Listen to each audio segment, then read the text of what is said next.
In my previous videos, I talked about how consciousness goes up and down along a spatial axis to ascend higher and lower realities. Now let's actually ground this more into physics. Now there's something known as Snell's law. This is, put simply, how to calculate the angle of refraction between two different mediums of density. Just think you putting a straw and a glass of water. It's going to be at a slightly different angle and look somewhat askew.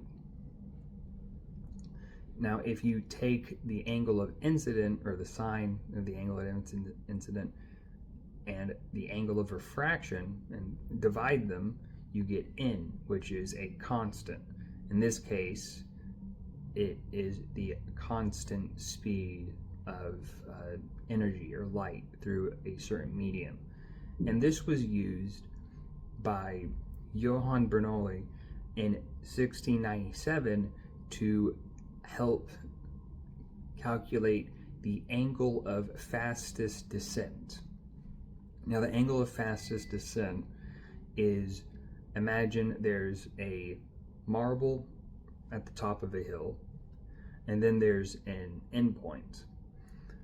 So this would be the alpha point of pure potential energy and the omega point of fully expended energy. Now the question is, what is the angle, what's the curve that would get this marble from the top to the bottom in the least amount of time?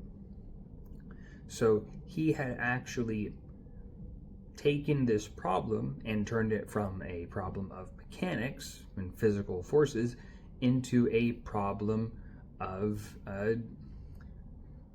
optics. So he had taken the Snell's law and essentially flipped it, switched it around. He had imagined there's a bunch of different layers of denser and slightly less and slightly less and slightly less dense media. So just think like a multi-layered cake. And as light goes from the densest medium, the highest layer, to lower and lower and lower, the speed increases, but also the angle slightly changes. And ultimately, if you did this again and again and again, you would get this curve that is, while being applied to light and energy, is actually also being able to be applied to this mechanics problem with the marble. And this curve is known as a brachistochrone or Tadachrone curve. This is Greek for shortest time and same time. Now, the scale invariant axis I've mentioned in previous videos, that is one of the angles, so the angle of incident that we would see, so light striking a mirror or a lake, that is one of the layers. And as we ascend or descend in our awareness of self, because again, the subconscious is always, a lake is always used as a metaphor, because it's true. The subconscious and other places, other people, act as mirrors to what it is we are not aware of ourselves, what lessons we need to learn. And this curve shows that with the same time, where no matter where a mass is released along this curve, it's going to end up at the omega point of fully expended energy at the same time. This is divine timing. It's that no matter what you do, you awaken or achieve enlightenment, whatever you want to call it, when you're meant to.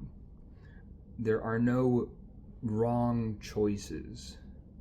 There are choices that have consequences, yes, but everything is in its divine timing.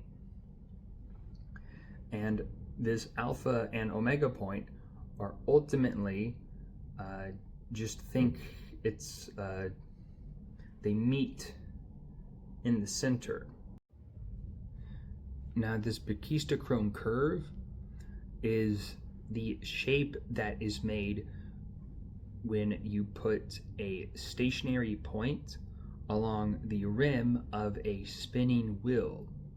Now, this is the cyclical nature of reality. It's also the cycle of reincarnation.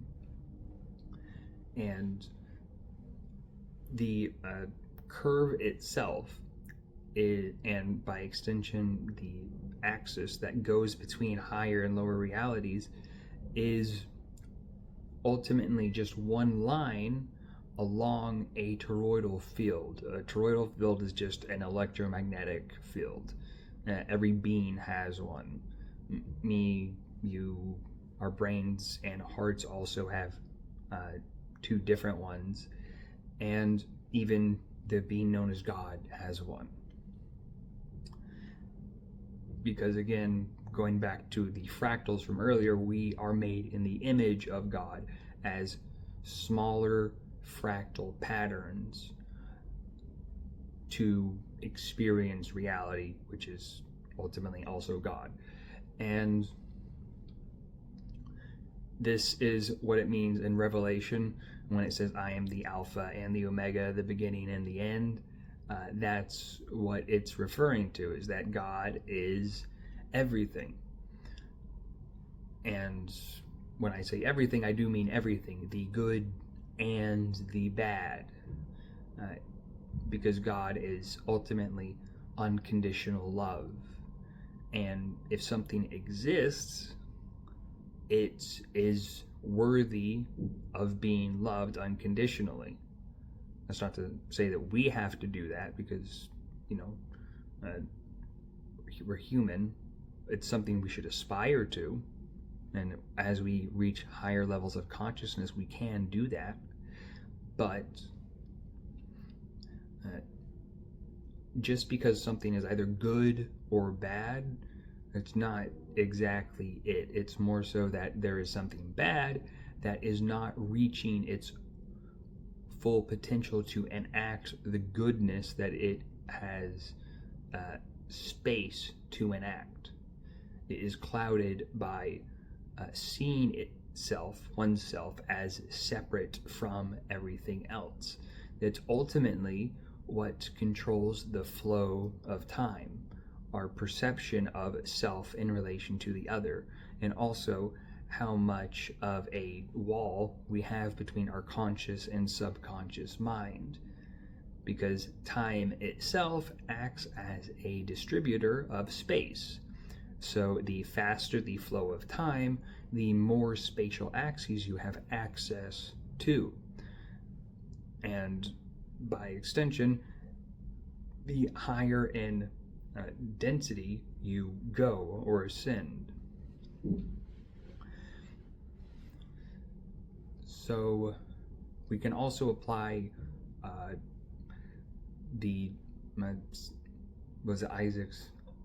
Isaac Newton's second, so we can also apply Isaac Newton's second law, force equals mass times acceleration, to the soul itself, with force being external factors that will push us outside our comfort zone, and the mass being the weight of the soul, the weight of what subconscious thoughts we have to process due to trauma in either this life or previous ones. And then the acceleration is how fast we ascend, with friction being our own egoic attachments to maintain control and not going with the flow. So I hope that you found this video enlightening and interesting. And yeah, I hope to see you guys in the next one when I post. Leave a like and a comment if you found it interesting. And I'll catch you later. Peace.